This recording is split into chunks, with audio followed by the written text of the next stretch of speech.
le PSG a-t-il raison d'aller chercher Zion Suzuki cet été?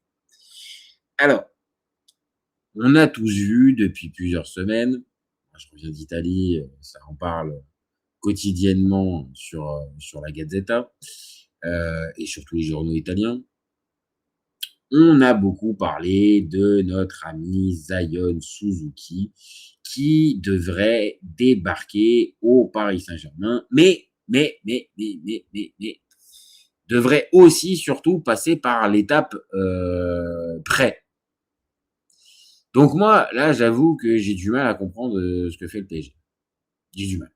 Alors, être très très clair dès le départ, ces derniers mois, j'ai pu être très sceptique sur certains choix.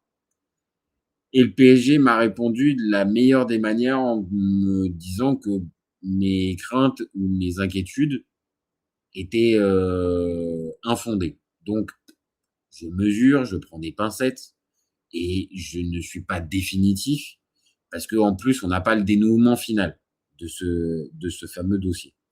Mais on a une situation un peu, voilà, quand même particulière du côté du Paris Saint-Germain.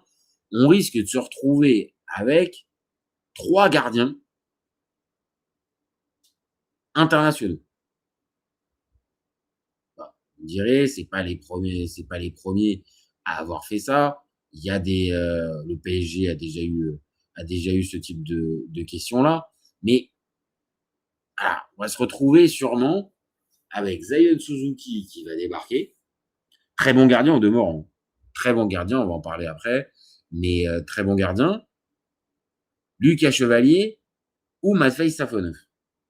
Et là, les copains, moi, j'avoue que l'année dernière, déjà, j'avais rien compris à l'histoire de Donnarumma qu'on garde pas, alors que le PSG venait de remporter la Ligue des Champions aussi grâce à lui. Je trouvais que c'était super, enfin, super con, voilà, très clairement, de se séparer de l'ami Donnarumma pour aller mettre Chevalier, qui était pour moi pas très très sûr et pas en capacité de forcément prendre le lead à ce moment-là. J'étais sceptique. Et puis Safonov, bon, j'avoue, j'y comptais pas trop. Et puis bon, j'ai pas besoin de vous réexpliquer la suite. Safonov a pris la place de Chevalier et ça s'est terminé de telle manière que, franchement, rien à dire. Les dirigeants parisiens ont bien fait. Maintenant, on aura toujours la question à se poser. Est-ce que vraiment le choix Safonov était le choix initial du staff du PSG? Je suis pas sûr. Je suis pas sûr.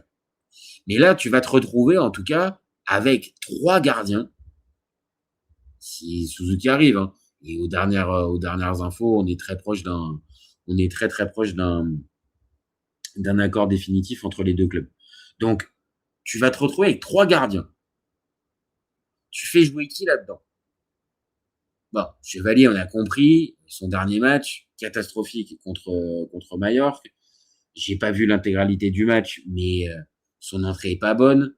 Euh, Sans être fautif, il est vraiment pas décisif sur les buts encaissés. Et dans son body language, ouais, ça sent pas très très bon. Donc ok, on va mettre de côté Lucas Chevalier. Tu fais rentrer Suzuki, donc pourquoi? Pour essayer de prêter, pour relancer un peu Chevalier, voire le vendre, et mettre Suzuki en concurrence avec Safonov. Si c'est ça, moi les copains, j'arrive à entendre. Suzuki, c'est un gardien d'avenir qui a vraiment un potentiel. Est-ce qu'il va devenir un top gardien? Là est la question, mais on est proche de quelque chose.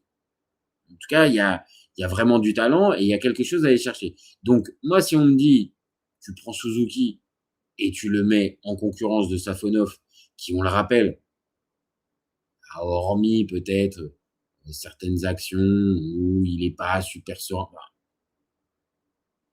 il remporte la Ligue des Champions quand même, hein. Il remporte la Ligue des Champions avec lui et il ne te fait pas de dinguerie, de boulettes complètes. Il a été rassurant, il a été déterminant à certains moments.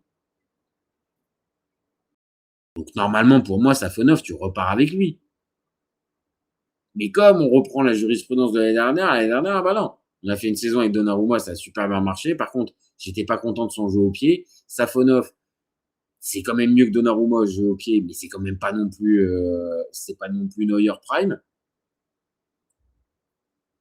Donc, tu vas chercher Suzuki. Ok, tu vas chercher Suzuki, mais non, en fait. Parce que c'est là, en fait, que pour moi, il y a une vraie question à se poser. Et c'est pour ça que je pose la question, est-ce que le PSG a vraiment raison de faire ça? C'est qu'en fait, ils veulent le prêter. Ils veulent le prêter dans la foulée. Donc, aller prêter, en fait, aller chercher Suzuki, qui est un gardien d'avenir, pas de problème. Si tu me dis que Lucas Chevalier, on va dire, tu veux encore compter sur lui, ok, pourquoi pas, mais là, factuellement, on va pas se mentir. Le gardien qui va avoir voilà, peut-être le plus on va dire, de certitude là, maintenant, tout de suite, sur son niveau, c'est Suzuki, c'est pas Chevalier. Donc, tu vas aller acheter Suzuki 35 millions, parce on parle de ce prix-là, pour aller le reprêter derrière à la Juve. Parce que c'est ça, hein, l'idée. Ce qu'on entend à chaque fois. Alors, peut-être que ça va être démenti. Si le PSG, qu'on soit très clair, si le PSG trouve une sortie pour Lucas Chevalier et met en concurrence Suzuki avec Safonov, moi, il n'y a pas de problème. Moi, je valide. Je dis OK, bien joué les gars. Suzuki est un bon gardien. On va en parler après. Allons-y. Par contre, si c'est ce que je viens de vous dire, c'est-à-dire le prêter, et donc quoi, tu continues encore avec Lucas Chevalier en numéro 2 alors qu'il ne te garantit pas grand-chose en ce moment et qui semble aussi un peu la tête dans le seau. Tu vas aller remettre la concurrence avec Safonov, qui, on l'a dit, sans être non plus Neuer Prime ou Leviachine, bah, n'empêche que il fait le boulot. Donc c'est quoi cette stratégie? Où va le PSG en fait au niveau des gardiens? Je leur fais confiance, c'est ce que je dis depuis tout à l'heure. J'ai eu des doutes sur Donnarumma l'année dernière, le fait de le vendre. Au final, le PSG a répondu, j'ai dit, de la plus belle des manières. Donc peut-être que là aussi, ils voient des choses que moi j'ai pas et ils sont en capacité de dire oui, ok, on sait où on va. Mais là, vraiment, si on va au bout de cette logique, si Suzuki est acheté 35 millions pour être revendu derrière, enfin pour être reprêté derrière, bah, tu te retrouves encore avec le même duo. Et le duo en soi, je l'ai dit, ça a remporté la Ligue des Champions et la Ligue 1 avec une marge. Donc, pas de problème. Mais Chevalier, on l'a dit, l'année dernière, tu as pu peut-être le faire glisser en numéro 2 et puis la fin de saison, il était un peu blessé, donc il a mis du temps à revenir. Enfin, mais Lucas Chevalier, il s'est pris une bosse hein, pendant le début de l'été. Hein. Il s'est pris une bosse sur la tête, à pas avoir été pris hein, chez les Bleus pour la Coupe du Monde. Il avait fait les rassemblements et tout y quanti. Et au final, il n'est pas pris dedans. Donc ça, je le dis à chaque fois, dans l'aspect psychologique du joueur, il n'est pas au mieux. Il n'est pas au mieux. Il a perdu sa place. Il est venu il y a un an avec un statut de titulaire, de titulaire en puissance, et voire même d'être en concurrence avec un Mike Mignon. Je vous dis qu'en un an, le Donfail, il est XXL. Il a perdu sa place en club. Il a perdu évidemment donc sa place même dans le groupe France. Et là maintenant, on en est à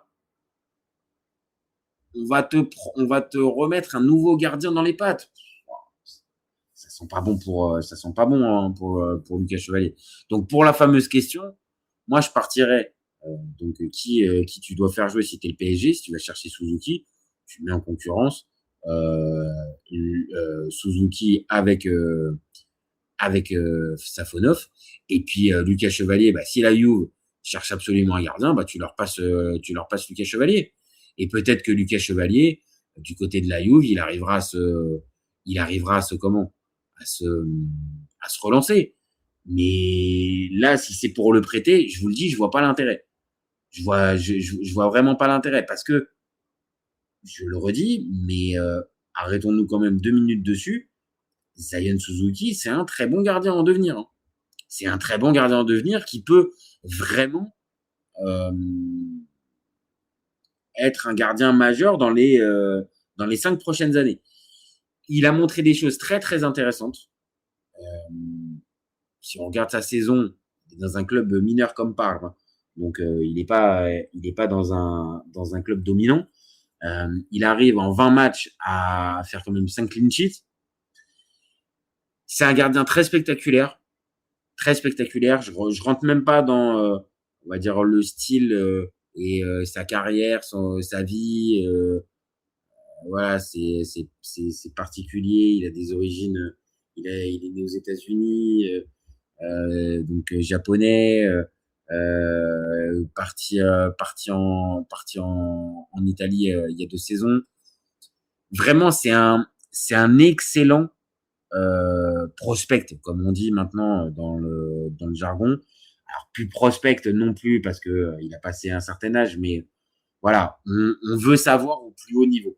On veut savoir au plus haut niveau. Euh, Est-ce qu'il va être en capacité de pouvoir passer ce cut? Bah, c'est ce qu'on attend, c'est ce qu'on espère. Les matchs de Coupe du Monde ont pu montrer quand même que c'était pas juste une hype de Serie A, hein. Donc, il a quand même été bon. Maintenant, oui, on n'est pas sur un top 10 gardien de la planète au moment où on parle. Donc, tu restes encore sur un pari. Après, le Paris Saint-Germain, sans faire de mauvais jeu de mots, aime beaucoup les paris au niveau des joueurs, au niveau des jeunes joueurs, pour les faire développer, pour les faire grandir, pour les faire progresser. Et on l'a dit avec un Luis Enrique, tu ne peux que progresser. Mais si la fameuse progression qui nous est proposée pour Zion Suzuki, elle passe par un transfert du côté de la Juve ou dans un autre club, hein, c'est pareil. Bah, je vous le dis, moi je le vois pas le up pour notre ami Zion Suzuki. Donc c'est voilà, je suis un peu perplexe maintenant. On va leur faire confiance. On l'a dit, le Paris Saint-Germain est capable depuis plusieurs saisons maintenant d'arriver à faire avec une stratégie bien définie, bien claire et nette, et ça porte ses fruits. Et on a plus que des résultats puisque le Paris Saint-Germain a gagné 2 fois la Ligue des Champions consécutivement. Donc rien à dire, hein. Rien à dire là-dessus. Ils savent peut-être largement ce qu'ils sont en train de faire. Maintenant, si j'étais Luis Campos, j'avoue, mon copain, va voir plutôt du côté de Lucas Chevalier à prêter, plutôt que Zion Suzuki, et mets-le en concurrence avec Matvei Safonov. Et ça a du sens. Et ça a du sens aussi, parce que, on va être très clair, notre ami Zion Suzuki, il n'a pas le background nécessaire pour pouvoir exiger une place de titulaire. Il peut pas. Il peut pas. Il a pas l'expérience nécessaire. Donc, être mis en concurrence pour lui à ce moment-là au PSG, il va l'accepter. Et pour Safonov, qui, depuis qu'il est arrivé, il a bien compris que de toute façon, il serait toujours soumis à de la concurrence, bah ok, ça s'entend.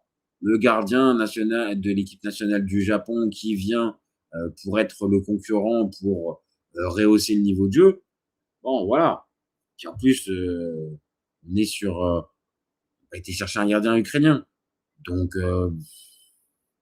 ouais, moi j'ai envie de dire que c'est une bonne chose que le Paris Saint-Germain aille chercher chercher Zion Suzuki. Très clairement, c'est une bonne idée d'aller le chercher. Par contre, c'est pas une bonne idée d'aller le chercher et de le reprêter dans la foulée.